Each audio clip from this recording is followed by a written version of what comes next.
السلام علیکم ورحمۃ اللہ وبرکاتہ۔ میرے واجب الاحترام بزرگوں اور دوستوں، آپ کو معلوم ہے یہ مہینہ شعبان المعظم کا مہینہ ہے، انتہائی برکتوں والا مہینہ ہے۔ آپ صلی اللہ علیہ وسلم نے ارشاد فرمایا، ھذا شہری، یہ میرا مہینہ ہے۔ اس مہینے کی فضیلت اور برکت اس وجہ سے بھی ہے کہ اس میں ایک رات ہے جسے شب برات کہا جاتا ہے۔ شب برات کا کیا مطلب ہے؟ شب برات کا مطلب یہ ہے کہ اللہ تعالی کی جانب سے جو اس کے بندے ہیں ان کے گناہوں کو معاف کر دیا جاتا ہے، بندوں کو گناہوں سے بری کر دیا جاتا ہے۔ اس وجہ سے اس رات کو شب برات کہتے ہیں۔ اس سمجھ آ گئی؟ باقی بعض لوگ اس کا انکار کرتے ہیں کہ جی شب برات کی کوئی حقیقت نہیں ہے، یہ بے بنیاد ہے، نہ اس کی عبادت ثابت ہے اور نہ ہی اور اعمال ثابت ہے، تو یہ بات غلط ہے۔ دیکھیں، بدعت ہر اس عمل کو کہا جائے گا کہ جس کی خیر القرون میں مثال موجود نہ ہو۔ آپ صلی اللہ علیہ وسلم، صحابہ کرام رضوان اللہ علیہم اجمعین، تابعین، تبع تابعین، ان قرون میں اگر کوئی ایسا کوئی مثال موجود نہیں ہے، اور بعد کے آنے والے لوگ اگر کوئی اپنی طرف سے ایک نئی چیز ایجاد کر لیتے ہیں اور اس کو فرض کا درجہ دے دیتے ہیں، واجب کا درجہ دے دیتے ہیں، سنت کا درجہ دے دیتے ہیں، تو اس چیز کو کہا جاتا ہے بدعت۔ اس چیز کو کیا کہا جاتا ہے؟ بدعت کہا جاتا ہے۔ تو یہ جو شب برات کی رات ہے، اس کی عبادت وہ بے بنیاد نہیں ہے، بلکہ اس کی عبادت آپ صلی اللہ علیہ وسلم سے ثابت ہے، صحابہ سے ثابت ہے، تابعین اور تبع تابعین سے ثابت ہے۔ تو ابھی میں نے آپ کے سامنے حدیث مبارکہ پڑھی، حضرت عثمان بن ابی العاص رضی اللہ تعالی عنہ آپ صلی اللہ علیہ وسلم کا مبارک ارشاد نقل کرتے ہیں۔ آپ صلی اللہ علیہ وسلم نے ارشاد فرمایا، اذا کان لیلۃ النصف من شعبان، جب شعبان کی 15ویں رات ہوتی ہے، لیلۃ النصف من شعبان، جب شعبان کی کیا ہوتی ہے؟ 15ویں رات ہوتی ہے، نادا منادن، تو اللہ تعالیٰ کی جانب سے ایک پکارنے والا پکار رہا ہوتا ہے، آواز لگا رہا ہوتا ہے، آواز دے رہا ہے، حل من مستغفر فاغفر له، کیا کوئی بخشش کا طلبگار ہے، کیا کوئی بخشش کا متلاشی ہے کہ میں اس کی بخشش فرماؤں؟ من جانب اللہ، یہ اعلان ہو رہا ہے، حل من سائل، کوئی مانگنے والا ہے، جو اس کا دل چاہے مانگے، فاعطی له، اس کو عطا کر دے گا، میں اس کو دوں گا۔ یہ من جانب اللہ اعلان ہو رہا ہے۔ آپ صلی اللہ علیہ وسلم نے ارشاد فرمایا، فلا يسأل احد شيئا الا اعطيه، یہ رات ایسی برکتوں والی رات ہے کہ جو آدمی بھی سچے دل سے اللہ تعالیٰ سے جو چیز مانگتا ہے اللہ تعالیٰ وہ عطا فرما دیتے ہیں۔ تو میرے محترم بزرگوں اور دوستوں، بعض اوقات، بعض زمانے اور بعض مقدس مقامات ایسے ہوتے ہیں کہ ان کے اندر تھوڑی سی نیکی بھی وہ پہاڑوں کے برابر چلی جاتی ہے، اور اسی طریقے سے ان مقدس ازمان کے اندر، زمانے کے اندر یا مقدس مقامات پر چھوٹا سا گناہ بھی بہت بڑا گناہ سمجھا جاتا ہے۔ تو ان میں سے ایک رات یہ شب برات کی رات ہے، اس میں اللہ تعالیٰ کی جانب سے اعلان ہو رہا ہے، حل من مستغفرین، کیا کوئی تنہائی میں مجھ سے مانگنے والا ہے، مانگے، میں اس کو دینے کے لیے تیار ہوں۔ فرمایا کہ ان مخصوص اوقات کے اندر، ان مقدس اوقات کے اندر بعض لوگ ایسے ہیں کہ وہ ان مبارک گھڑیوں سے بھی محروم رہ جاتے ہیں۔ اور حضرت عائشہ الصدیقہ رضی اللہ عنہا سے ایک دوسری روایت میں، اس میں تو یہ آ رہا ہے، آپ صلی اللہ علیہ وسلم نے فرمایا، تمام لوگوں کی جو مانگ رہے ہیں عطا کیا جا رہا ہے، جو بخشش طلب کر رہے ہیں ان کو ان کی بخشش کی جا رہی ہے، لیکن فرمایا کہ جو عورت زنا کے اندر مبتلا ہوتی ہے اس کی بخشش نہیں ہے۔ اس رات کے اندر اگر کوئی زانیہ ہے اور جب تک وہ سچے دل سے توبہ نہیں کرتی، اپنے اس قبیح اور برے فعل سے باز نہیں آتی، تو ان مبارک گھڑیوں میں بھی اس کی بخشش نہیں۔ فرمایا اسی طریقے سے او مشرک، یا کوئی آدمی ایسا ہے کہ اللہ تعالیٰ کی ذات کے ساتھ کسی اور کو بھی شریک ٹھہرا رہا ہے، کہ جس طریقے سے مشکل کشا میرا اللہ ہے، مشکل کشا کوئی اور بھی ہے، بتوں کو بھی پکار رہا ہے تو اس کی بھی بخشش نہیں۔ حضرت عائشہ الصدیقہ رضی اللہ عنہا فرماتی ہیں فقدت رسول اللہ صلی اللہ علیہ وسلم لیلتاً، ایک رات میں نے محبوب صلی اللہ علیہ وسلم کو اپنے مبارک بستر پر نہیں پایا، فخرجت، میں آپ صلی اللہ علیہ وسلم کی تلاش میں نکلی، فَإِذَا هُوَ بِالْبَقِيعِ، میں جیسے ہی پیچھے چلی تو دیکھا آپ صلی اللہ علیہ وسلم جنت البقیع کے قبرستان میں موجود ہیں۔ کہاں پہ موجود ہے؟ جنت البقیع کے قبرستان میں آپ صلی اللہ علیہ وسلم شب برات کے اندر پہنچے ہوئے ہیں۔ وہاں کیا کرنے کے لیے گئے ہوں گے؟ وہ آپ کے سامنے واضح ہے کہ جتنے لوگ بھی اس دنیا فانی سے چلے گئے ہیں ان کے لیے بخشش کی دعا فرما رہے ہیں۔ تو آپ صلی اللہ، ایک لمبی حدیث ہے، آخر میں جو بات کہنا چاہتا ہوں وہ یہ ہے، آپ صلی اللہ علیہ وسلم نے فرمایا کہ عائشہ اس رات کے اندر اللہ تعالیٰ آسمان دنیا پر نزول فرماتے ہیں۔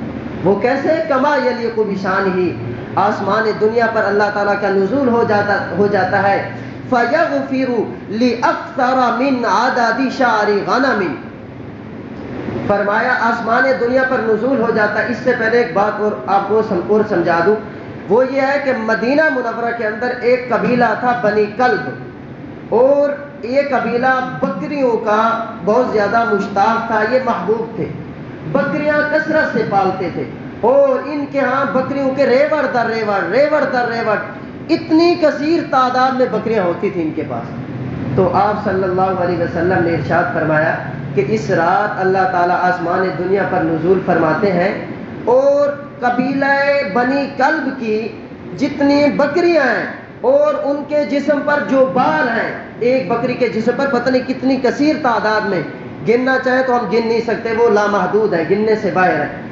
فرمایا قبیلہ بنی کلب کی جو بکریاں ہیں اور ان کے جسم پر جو بال ہیں، اس سے بھی زیادہ اللہ تعالیٰ لوگوں کی بخشش فرماتے ہیں۔ تو یہ اتنی مبارک رات ہے، اتنی مقدس رات ہے۔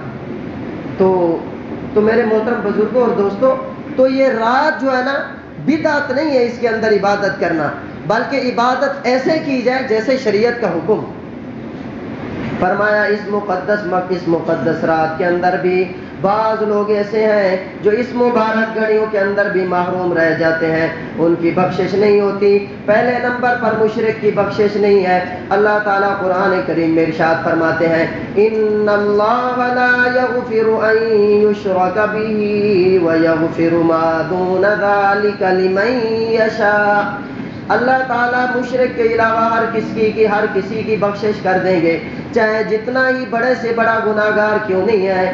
جب سچے دل سے اللہ تعالیٰ کے سامنے اپنا سر جھکا دیتا ہے، اللہ تعالیٰ سے گڑ گڑا کر رو کر عاجزی اور انکساری کر کے اللہ کے سامنے ہاتھ باندھ لیتا ہے تو اللہ تعالیٰ معاف فرما دیتے ہیں۔ لیکن ایک ایسا شخص ہے مشرک، اس کی بخشش نہیں ہے۔ یہ اللہ کا قانون ہے، اللہ نے قانون بنا دیا ہے کہ مشرک کی بخشش نہیں ہے۔ تو فرمایا اس مقدس رات کے اندر بھی مشرک کی بخشش نہیں ہوتی۔ فرمایا دوسرے نمبر پر عاق للوالدین، والدین کا نافرمان ہے، اس کی بھی بخشش نہیں ہے، والدین کو ایذا پہنچا رہا ہے، ستا رہا ہے۔ اللہ تعالیٰ کا حکم ہے کہ والدین کے ساتھ تم حسن سلوک کے ساتھ پیش آؤ، ان کے ساتھ احسان کرو، لیکن یہ آدمی والدین کا کہنا نہیں مانتا، ان کی خدمت نہیں کرتا، ان کی نافرمانی کرتا ہے۔ اب اس رات کے اندر اس آدمی کی بخشش نہیں۔ تو میرے محترم بزرگوں اور دوستوں، اگر ہم میں سے کوئی ہے تو یہاں بیٹھے بیٹھے سچے دل میں توبہ کر لے، اے اللہ تعالیٰ جو کچھ والدین کی نافرمانیاں ہو گئی ہیں، آئندہ میں والدین کی نافرمانی نہیں کروں گا۔ حضور صلی اللہ علیہ وسلم کا ارشاد ہے رضا الرب فی رضا الوالد وسخط الرب فی سخط الوالد، اگر اللہ تعالیٰ کو راضی کرنا چاہتے ہو تو اپنے والدین کو راضی کر لو۔ رضا الرب فی رضا الوالد، اللہ تعالیٰ کی رضا والدین کی رضا میں ہے، وسخط الرب فی سخط الوالد، اللہ تعالیٰ کی ناراضگی والدین کی ناراضگی میں ہے۔ اگر تم والدین کو ناراض کر رہے ہو، چاہے تم ساری رات کھڑے ہو کر نوافل پڑھو، جتنی بھی عبادات کرو، لیکن اللہ کے ہاں تم محبوب بندے نہیں ہو، اللہ کے ہاں پسندیدہ بندے نہیں ہو۔ اللہ کے ہاں پسندیدہ وہی ہے جو والدین کا مطیع اور فرما بردار۔ میرے محترم بزرگوں اور دوستوں، والدین ایک ایسی لازوال دولت ہے، جب یہ ہاتھ سے چلی جاتی ہے پھر یہ واپس نہیں آتی، پھر انسان حسرت افسوس کے اس کے علاوہ اور انسان کے ہاتھ میں کچھ باقی نہیں رہتا۔ تو والدین بہت ہی قیمتی سرمایہ ہے۔ ایک حدیث میں پاک میں آپ صلی اللہ علیہ وسلم نے ارشاد فرمایا، اے بندہ کہ والدین تیرا لیے یا جنت کا دروازہ ہے یا دوزخ کا دروازہ ہے۔ اگر والدین کو راضی کر رہا ہے تو تو گویا کہ اپنے لیے جنت کا دروازہ کھلا رہا ہے، اپنے لیے ایک تو نے مخصوص جنت کا دروازہ بنا لیا۔ اگر والدین کی نافرمانی کر رہا ہے، ان کو ستا رہا ہے، ایذا پہنچا رہا ہے، تو پھر خود ہی تو اپنا ٹھکانہ جہنم میں بنا رہا ہے۔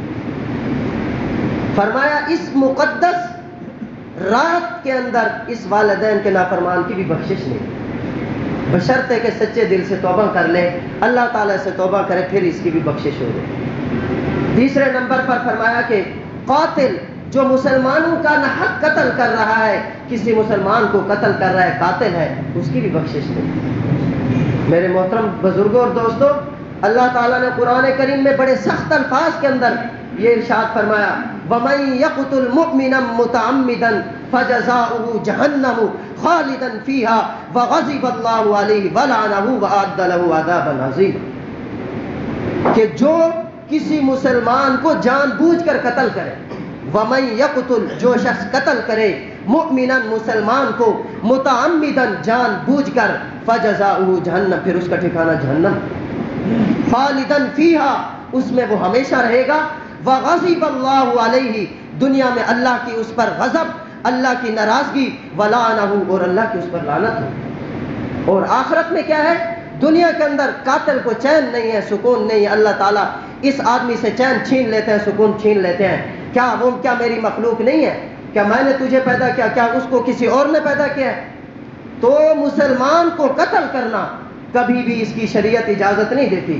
فرمایا کہ اگر کوئی آدمی کسی مسلمان کو جان بوجھ کر قتل کرے گا تو دنیا میں وہ اللہ کا محبوب نہیں ہے، وہ اللہ کا مبغوض ترین بندہ ہے، اللہ کا اس پر غصہ ہے اور ناراضگی ہے، دنیا میں ہر وقت اللہ کی اس پر لعنت برس رہی ہے، چاہے وہ آدمی مخفی ہی کیوں نہیں ہے، لوگوں کے سامنے اگرچہ وہ چھپا ہوا ہے، عدالت سے چھپ گیا ہے، عدالت کی پکڑ سے باہر ہے، لیکن میرے محترم بزرگوں اور دوستوں، اللہ کی عدالت سب سے بڑی عدالت ہے، وہاں پر ذرہ ذرہ کا حساب ہوگا۔ فَمَن يَعْمَلْ مِثْقَالَ ذَرَّةٍ خَيْرًا يَرَهُ اگر ایک ذرہ کے برابر نیکی لے کر آؤ گے وہ بھی تم دیکھ لو گے، اور اگر ایک ذرہ کے برابر برائی لے کر آؤ گے وہ بھی تمہارے سامنے ہوگی، نامہ اعمال کے اندر یہ ساری چیزیں لکھی جائیں۔ تو فرمایا کہ جو آدمی کسی مومن کو قتل کیا ہے جان بوجھ کر، اس کی بھی بخشش نہیں۔ اور فرمایا شراب کا جو عادی ہے اس کی بھی بخشش نہیں ہے، اسراف۔ کیوں؟ اس وجہ سے یہ اللہ کے حکم کو ٹھکرا رہا ہے، اپنی خواہشات کی پیروی کر رہا ہے، اللہ کے حکم کو ٹھکرا رہا ہے۔ اللہ تعالیٰ نے قرآن کریم میں ارشاد فرمایا، انما الخمر والمیسر والانصاب والازلام رجس من عمل الشیطان فاجتنبوه لعلکم تفلحون۔ انما الخمر شراب ہو گیا، والمیسر جوا ہو گیا، والانصاب یہ تیر بازی بتوں کی عبادت ہے، والازلام تیر بازی رجس ناپاک ہے، من عمل الشیطان یہ شیطان کے کام ہے، فاجتنبوه ان سے بچو، لعلکم تفلحون تاکہ تم کامیاب ہو جاؤ۔ اگر کامیابی چاہتی ہو تو پھر ان کاموں کو ترک کر دو، چھوڑ دو، ان کے قریب بھی نہ جاؤ۔ تو یہ ایک آدمی شراب پی رہا ہے وہ ایسے ہی ہے جیسا کہ وہ سور کا گوشت کھا رہا ہے، ایک آدمی شراب کا عادی ہے وہ ایسے ہے جیسے کہ وہ گٹر کا پانی پی رہا ہے۔ گٹر کا پانی کے اندر اتنی بدبو نہیں ہے میرے محترم بزرگوں اور دوستوں جتنی شراب کے اندر بدبو، کہ اللہ تعالیٰ کی جانب سے وہ آدمی کیا ہے، اللہ کی رحمت سے دور ہو گیا۔ فرمایا کہ کل قیامت والے دن اللہ تعالیٰ ہر مسلمان کو شراباً طہورا پلائیں گے، لیکن جو آدمی شراب کا عادی رہا دنیا کے اندر اس کو شراب طہور کی رحمت سے یہ محروم ہو گیا۔ کتنی بڑی نعمت شراباً طہورا، اس سے یہ محروم ہو گیا۔ فرمایا ان مبارک اور مقدس رات میں بھی جو آدمی شراب کا عادی ہے اس کی بخشش نہیں۔ اور فرمایا وہ آدمی جو اپنے ٹخنوں سے نیچے اپنی شلوار کو لٹکانے والا ہے اس کی بھی اس رات میں بخشش نہیں۔ تو اس کو کہا جاتا ہے میرے محترم بزرگ اور دوستو گناہ بے لذت، کہ ایسا گناہ جس کا بھی کوئی لذت ہی نہیں ہے، کوئی فائدہ ہی نہیں ہے۔ مثال کے طور پر اگر ہم شلوار کو ٹخنوں سے اوپر رکھیں گے تو کیا حرج ہے؟ شریعت کا حکم ہے، ہمیں ثواب ملے گا۔ اور اگر ہم نے شلوار کو ٹخنوں سے نیچے رکھا تو یہ ایسا گناہ بے لذت، کوئی فائدہ نہیں ہے لیکن الٹا گناہ ہو رہا ہے۔ حضرت عثمان غنی رضی اللہ تعالیٰ عنہ صلح حدیبیہ کے موقع پر پہنچے تو آگے مشرکین مکہ سے آگے کچھ معاملات طے ہونے تھے۔ تو جب پہلے زمانے کے اندر لوگ زیادہ تر تہ بند باندھتے تھے تو حضرت عثمان غنی رضی اللہ تعالیٰ عنہ نے تو حضور کی صحبت اختیار کی۔ آپ نے ارشاد فرمایا ما اسفل من الکعبین من الازار فی النار، جو شلوار کا حصہ، تہ بند کا حصہ جو بھی ٹخنوں سے نیچے ہوگا، کل قیامت والے دن وہ جہنم کی آگ میں جلے گا۔ میرے محترم بزرگوں اور دوستوں، آج اس کی طرف توجہ ہی نہیں ہے، ہماری ذرا برابر بھی اس کی طرف توجہ نہیں ہوتی۔ میرے محترم بزرگوں، اس گناہ سے بچیں، یہ گناہ بے لذت ہے، اس کا کوئی فائدہ نہیں ہے۔ تو جب حضرت عثمان غنی رضی اللہ تعالیٰ عنہ آگے جانے لگے تو بعض لوگ آئے اور کہنے لگے اے عثمان غنی، آپ نے اپنی تہ بند کو ٹخنوں سے اوپر کیا ہوا ہے، آپ اس کو ذرا نیچے کر دیں۔ جی کیوں؟ کہا کہ یہاں مشرکین مکہ کے یہاں دستور یہ ہے کہ جس کی تہ بند زمین کے ساتھ گھسٹتی ہوئی زیادہ جا رہی، اس کو سب سے بڑا سردار مانا جاتا ہے۔ تو حضرت عثمان غنی رضی اللہ تعالیٰ عنہ نے بڑا ہی پیارا جواب دیا، فرمایا کہ میں ان لوگوں کی وجہ سے، ان ناسمجھ لوگوں کی وجہ سے اپنے محبوب کی سنت کو نہیں چھوڑ سکتا۔ جو برکات و ثمرات اللہ نے محبوب کی سنت میں رکھے ہیں وہ کسی اور چیز میں نہیں ہے۔ حضرت حذیفہ بن یمان رضی اللہ تعالی عنہ کسرا کے بادشاہ میں موجود ہیں اور دسترخوان لگا ہوا ہے، کھانا کھا رہے ہیں اور وزراء اور کسرا کے مشیر ہر طرف موجود ہیں، دیکھ رہے ہیں کہ صحابی رسول کس طریقے سے کھانا کھاتے ہیں اور کیا کرتے ہیں کیا نہیں کرتے۔ تو اسی دوران حضرت حذیفہ بن یمان رضی اللہ تعالیٰ عنہ نے لقمہ اٹھایا اور ہاتھ سے گرا تو اس کو اٹھانے لگے تو ساتھ والے نے کوہنی لگے کہ کیا کر رہے ہو، یہاں کسرا کے بادشاہ وزراء اور بڑے بڑے رؤساء تمہیں دیکھ رہے ہیں اور یہ لوگ کیا کہیں گے، کیا یہ بھوکے ہیں، پیاسے؟ اتنا بڑا اور کھانے اتنے پڑے ہوئے ہیں، ایک لقمے کو اٹھانے کی کیا ضرورت؟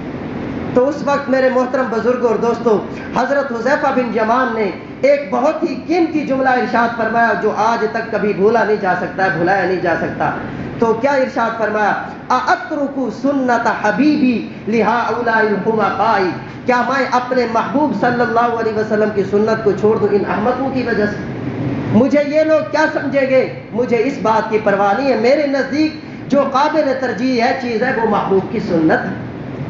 تو میرے محترم بزرگوں اور دوستوں، شلوار کو ٹخنوں سے اوپر رکھنا یہ حضور کی سنت ہے، اور اگر شلوار کو ٹخنوں سے نیچے رکھیں گے تو یہ گناہ بے لذت ہے۔ اسی طریقے سے نماز کے اندر پھر اس کو ٹخنوں سے نیچے رکھنا، اس کی زیادہ وعید بڑھ جاتی ہے۔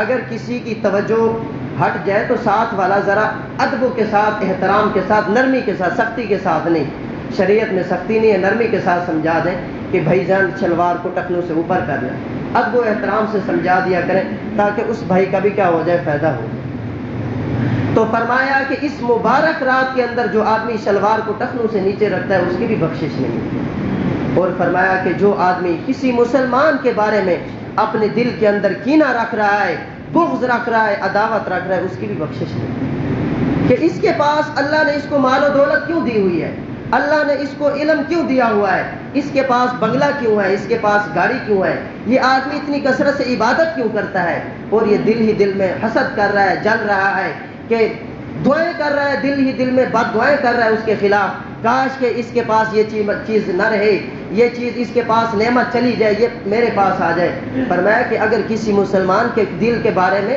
اگر تم اپنے دل میں بغض رکھ رہے ہو، کینہ رکھ رہے ہو، تو اس مبارک رات میں بھی تمہاری بخشش نہیں۔ کیوں میرے محترم بزرگوں اور دوستوں، اسلام ہمیں دشمنی نہیں سکھاتا، اسلام ہمیں پیار و محبت سکھاتا ہے۔ حدیث پاک میں ہے، ایک دوسری حدیث میں ہے، فرمایا کہ 7 افراد کل قیامت والے دن اللہ تعالیٰ کے عرش کے سائے میں ہوں گے، اس دن اللہ کے عرش کے سائے کے علاوہ کوئی سایہ نہیں ہوگا۔ ان میں سے 2 آدمی وہ بھی ہوں گے جب وہ آپس میں مل رہے ہیں تو پیار و محبت سے مل رہے ہیں، اس وجہ سے اللہ کی رضا کی خاطر ملے، دلوں میں محبت موجود تھی، جب جدا ہوئے تب بھی دلوں میں محبت موجود تھی، اللہ کی رضا کی خاطر کل یہ 2 آدمی کل قیامت والے دن اللہ کے عرش کے سائے میں۔ تو میرے محترم بزرگوں اور دوستوں، دیکھیں اللہ کی رحمت کتنی وسیع ہے، کتنی وسیع ہے. ہم اگر کسی سے محبت کر رہے ہیں اللہ کی رضا کی خاطر تو یہ بھی فائدے سے خالی نہیں. تو فرمایا کہ کسی مسلمان کے بارے میں دل میں بغض نہ آئے, کینہ نہ آئے, حسد نہ آئے, عداوت نہ آئے. اور فرمایا اسی طریقے سے اس مبارک رات کے اندر اس آدمی کی بھی بخشش نہیں ہے جو چغل خور ہے. ایک آدمی کی بات دوسرے کو بتا رہا ہے, دوسرے کی بات اس کو بتا رہا ہے, اور کوشش کر رہا ہے آپس میں لڑانے کی کہ کہیں ایک دوسرے کے ساتھ یہ لڑ پڑے. ان کے جو اچھے تعلقات ہیں وہ کیوں ہیں؟ جل رہا ہے, حسد کر رہا ہے, کوشش کر رہا ہے. تو اللہ تعالیٰ فرماتے ہیں کہ اس آدمی کی بھی میرے ہاں اس رات میں بھی بخشش نہیں.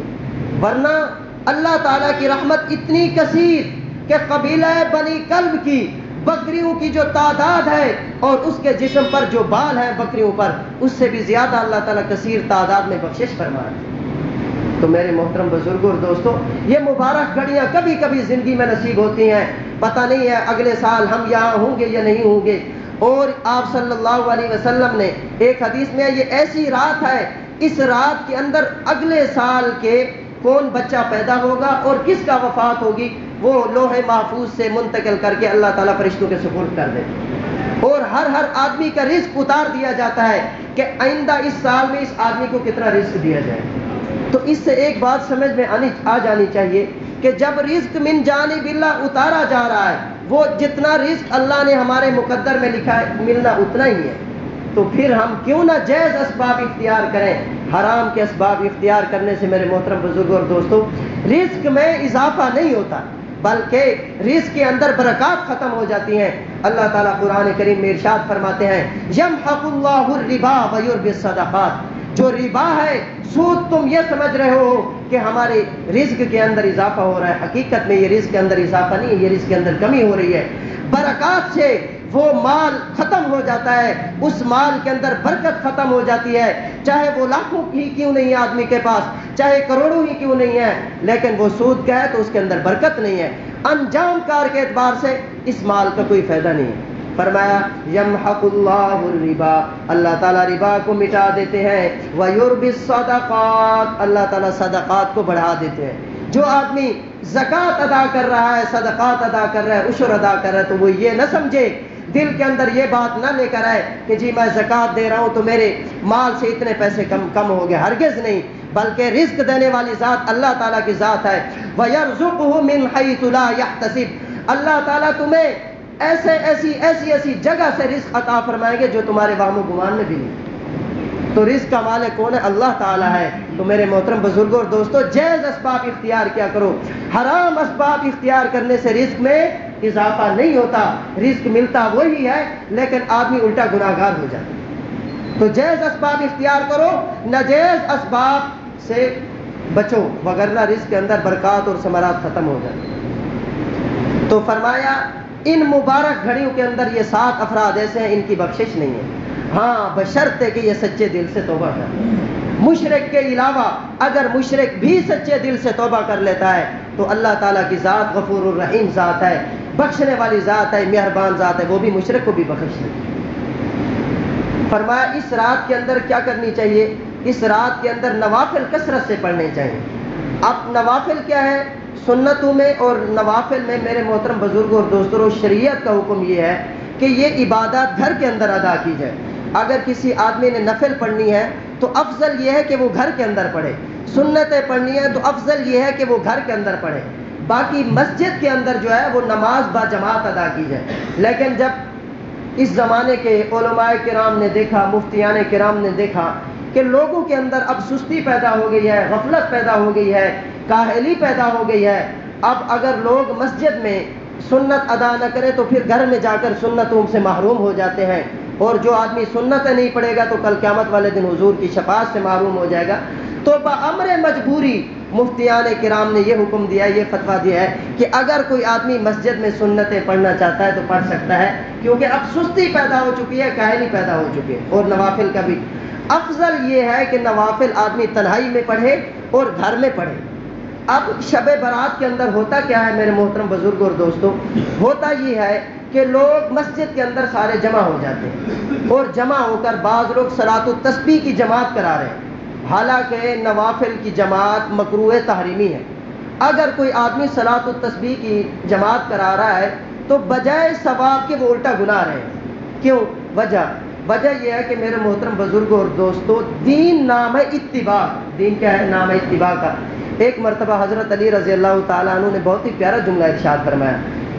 ارشاد فرمانے لگے کہ دیکھو ہم موزے پہنتے ہیں تو موزوں کے اوپر ہم مسح کرتے ہیں، نیچے مسح نہیں کرتے. حالانکہ اگر کوئی گرد و غبار لگتی بھی ہے تو وہ نیچے لگتی ہے، اوپر تو نہیں لگتی. لیکن میں اس وجہ سے اوپر مسح کرتا ہوں، میں عقل کی اتباع نہیں کرتا، میں حضور کے فرمان کی اتباع کرتا ہوں. میں نے آپ صلی اللہ علیہ وسلم کو دیکھا، آپ نے جو مسح کیا وہ موضوع کے اوپر کیا. تو میرے محترم بزرگوں اور دوستوں، بعض لوگ یہ کہتے ہیں کہ جی ہمارے دل میں یہ آیا. تو ہر بات جو دل میں ہے وہ ماننا، وہ نیکی نہیں بن جاتی. نیکی وہی ہوگی جو من جانب اللہ، جو شریعت کا حکم ہو. تو شریعت کا حکم یہ ہے کہ نوافل پڑھنی ہے، تو یہ اللہ تعالیٰ کی ایک بارگاہ عمومی بارگاہ ہے اور ایک اللہ تعالیٰ کی بارگاہ خصوصی بارگاہ ہے. دونوں اللہ تعالیٰ نے عطا فرما دی ہیں. اگر تم عمومی بارگاہ میں آنا چاہتے ہو تو جماعت میں شریک ہو جاؤ، عید الفطر میں شریک ہو جاؤ، عید الاضحیٰ میں شریک ہو جاؤ، صلاۃ الجنازہ میں شریک ہو جاؤ، صلاۃ استسقاء میں شریک ہو جاؤ. یہ میری عمومی بارگاہ ہے. اگر تم مجھ سے خاص الخاص ملاقات کرنا چاہتے ہو تو پھر وہ میری خصوصی تنہائی میں ہے، وہ نوافل تنہائی میں پڑھو، پھر تم مجھ سے تنہائی میں مانگو. تو ان مبارک گھڑیوں میں عبادت کرنی ہے تو وہ گھر کے اندر عبادت کریں. باقی آپ صلی اللہ علیہ وسلم جنت البقیع میں صرف زندگی میں ایک مرتبہ تشریف لے گئے ہیں. اگر کوئی آدمی اس اتباع سنت کی نیت سے چلا جائے گا تو اس کو بھی ضرور ثواب ملے گا. باقی میرے محترم بزرگوں اور دوستوں، ہم دیکھتے ہیں کہ بعض لوگ اس رات کے اندر، اس مبارک رات میں وہ پٹاخے بجا رہے ہیں، بچوں کو پیسے دے رہے ہیں، اب وہ پٹاخے بجا رہے ہیں. یہ کس کی جانب سے ہے؟ یہ رجس من عمل شیطان، یہ شیطان کی جانب سے. کہ اللہ کی جانب سے اللہ آسمان دنیا پر نزول فرما چکے ہیں اور اعلان ہو رہا ہے، حل من مستغفرین، کوئی بخشش کا طلبگار ہے، حل من سائلین، کوئی مانگنے والا ہے تو میں اس کو دینے کے لیے تیار ہوں، بخشش کرنے کے لیے تیار ہوں. شیطان اس کی طرف توجہ ہٹا کے کہ کوئی اللہ کی ذات کی طرف متوجہ نہ ہو، کوئی نوافل کی طرف متوجہ نہ ہو، ان چیزوں کی طرف متوجہ ہو. تو وہ والد یا وہ بچہ، جو والد اپنے بچے کو پیسے دے رہا ہے اور وہ اس رات کے اندر پٹاخے بجا رہا ہے تو وہ برابر کا والد بھی گناہ میں برابر کا شریک. تو دیکھیں کتنا مبارک. میں نے آپ کو بتایا کہ بعض مقام اور بعض اوقات ایسے ہوتے ہیں کہ اس کے اندر چھوٹی سی نیکی پہاڑوں سے بھی اونچی چلی جاتی ہے اور چھوٹا سا گناہ بھی پہاڑوں سے اونچا چلا جاتا ہے. تو اس رات کے اندر عبادت، چھوٹی سی عبادت، مثلا آپ 1 گھنٹہ اور اگر بیدار ہو کر اللہ کے سامنے نوافل پڑھ لیتے ہیں تو یہ آپ کے لیے بہت ہی قیمتی چلے گئے. اور اگر اسی طریقے سے اگر آپ نے آدھے گھنٹے کے لیے اس رات کے اندر اگر کوئی گناہ کر لیا تو اس گناہ کا جو سزا ہوگی وہ بھی ڈبل ملے گی. جیسے میرے محترم بزرگوں اور دوستوں، مسجد حرام کے اندر ایک نماز ادا کرنے کا ثواب 1,00,000 نماز کے برابر ہے. اگر وہاں پر کوئی گناہ کرے گا تو گناہ کا جو سزا ہوگی وہ بھی اتنی ڈبل ہی ملے گی. تو اس رات کے اندر عبادت کریں، تنہائی میں عبادت کریں، گھر میں عبادت کریں، خواتین عبادت کریں، نوافل پڑھیں، قرآن کریم کی تلاوت کریں اور اللہ تعالیٰ سے خیر مانگیں. آئے اللہ تعالیٰ اب میرے بارے میں، اگلے سال کے بارے میں، میرے بارے میں فیصلہ ہونا ہے. آئے اللہ تعالیٰ مجھے عافیت عطا کرانا، عافیت عطا فرمانا، رزق حلال عطا فرمانا، یا اللہ برائی سے بچانا. یہ آدمی یہ دعائیں کرے، اللہ تعالیٰ سے یہ دعائیں مانگے. تو اس رات کے اندر اگلے سال کیا ہوگا، کیا نہیں ہوگا، کیا بچے پیدا ہوں گے، کتنے بچے پیدا ہوں گے، کون اس دنیا فانی سے چلے جائیں گے، یہ سارے فیصلے ہو رہے ہوتے ہیں. اور ہر آدمی کو کتنا رزق دیا جانا ہے اس کا بھی فیصلہ ہو رہا ہوتا ہے. آپ صلی اللہ علیہ وسلم، حضرت اسامہ بن زید، ان کو کہا جاتا حب النبی، حضور کے چہیتے تھے، چہیتے محبوب تھے، حضور کو بہت زیادہ پسند تھے، پیارے تھے. اور یہ اسامہ اور زید بن حارثہ، آپ جب یہ کہیں آپ صلی اللہ علیہ وسلم اس کو غزوات پر بھیجتے، آپ منتظر ہوتے تھے کہ زید ابن حارثہ واپس کب آئیں گے. حضرت عائشہ الصدیقہ رضی اللہ عنہا فرماتی ہیں کہ حضرت زید ابن حارثہ ایک غزوے کے اندر گئے ہوئے تھے، جب واپس آئے دروازے پر دستک دی، محبوب نے آواز سنی تو کہتی ہیں آپ صلی اللہ علیہ وسلم کے جسم پر صرف اتنا کپڑا تھا جس سے نگہت چھپا ہوا تھا. آپ صلی اللہ علیہ وسلم فوراً دوڑ کر گئے اور جا کر حضرت زید ابن حارثہ کو اپنے سینے سے لگا. یہ چہیتے تھے زید ابن حارثہ اور پھر ان کے بیٹے حضرت اسامہ بن زید. یہ کہتے ہیں کہ میں نے محبوب صلی اللہ علیہ وسلم سے پوچھ لیا، اے اللہ کے رسول صلی اللہ علیہ وسلم، آپ شعبان میں اتنے کثرت سے روزے رکھتے ہیں، اور اوروں میں بھی آپ روزے رکھتے ہیں، ہر مہینے میں 3 روزے رکھتے ہیں، لیکن شعبان کے مہینے میں تو اتنی کثیر تعداد میں اس کی کوئی حد ہی نہیں ہے۔ تو آپ صلی اللہ علیہ وسلم نے بہت ہی مبارک ارشاد فرمایا، یہ کان کھول کر سن لو میرے محترم بزرگ اور دوستو، اس کو دل میں بٹھانا۔ آپ نے ارشاد فرمایا، ھذا ذالک شہر، یہ ایسا مہینہ یغفل الناس عنہ، بیچارے لوگ اس سے غافل، لوگوں کو پتہ ہی نہیں ہے یہ مہینہ کتنی برکتوں والا مہینہ ہے۔ فرمایا یہ ایسا مہینہ ہے جو رجب اور رمضان کے درمیان میں ہے، اور یہ ایسا مہینہ ہے ترفع الاعمال فیہ الی رب العالمین، بندے کے سالانہ اعمال اللہ کی بارگاہ میں پیش ہوتے ہیں۔ میری دلی خواہش یہ ہوتی ہے، میری دلی تمنا یہ ہوتی ہے کہ جب میرے اعمال اللہ کی بارگاہ میں پیش ہوں فانا صائم، تو میں روزہ دار۔ حضرت علی رضی اللہ تعالیٰ عنہ سے ایک روایت میں منقول ہے کہ اس رات کے اندر عبادت کیا کرو اور صبح کا روزہ رکھا کرو، صبح کا کیا رکھا کرو؟ روزہ رکھا کرو۔ تو اس اگلے دن روزہ رکھنا مستحب ہے، فرض واجب نہیں ہے۔ اگر کوئی آدمی روزہ رکھے گا تو اس کو بہت زیادہ ثواب ملے گا، اور اس رات کے اندر عبادت یہ ہے۔ باقی بعض رسالے چھپے ہوئے ہیں جی اتنی رکعت ادا کی جائے، اور پہلی رکعت میں فلاں صورت، پھر فلاں صورت، دوسری رکعت میں فلاں صورت، پھر فلاں صورت، یہ جو مخصوص ترتیب ہے میرے محترم بزرگ اور دوستوں، یہ شریعت میں ثابت نہیں ہے، بلکہ جو آپ کا دل چاہے 2 رکعت بھی آپ پڑھ سکتے ہیں، پہلی رکعت میں جو آپ کا دل چاہے آپ صورت پڑھ سکتے ہیں، دوسری رکعت میں جو آپ کا دل چاہے وہ صورت بھی آپ پڑھ سکتے ہیں۔ تو یہ مخصوص جو ترتیب لوگ بتاتے ہیں یہ اپنی طرف سے ہے، شریعت کا اس سے کوئی شریعت کا حکم اس سے کوئی تعلق نہیں رکھتا، یہ لوگوں کے بنائے ہوئے ہیں۔ تو لوگوں کی باتوں پر نہ ہے، جو شریعت کا حکم ہے یہ مبارک رات ہے، اس کو قیمتی بنائیں۔ آج تھوڑا سا وقت زیادہ ہی ہو گیا ہے، بس اس کو قیمتی بنانا ہے اس رات کو۔ اللہ تعالیٰ عمل کی توفیق عطا فرمائے۔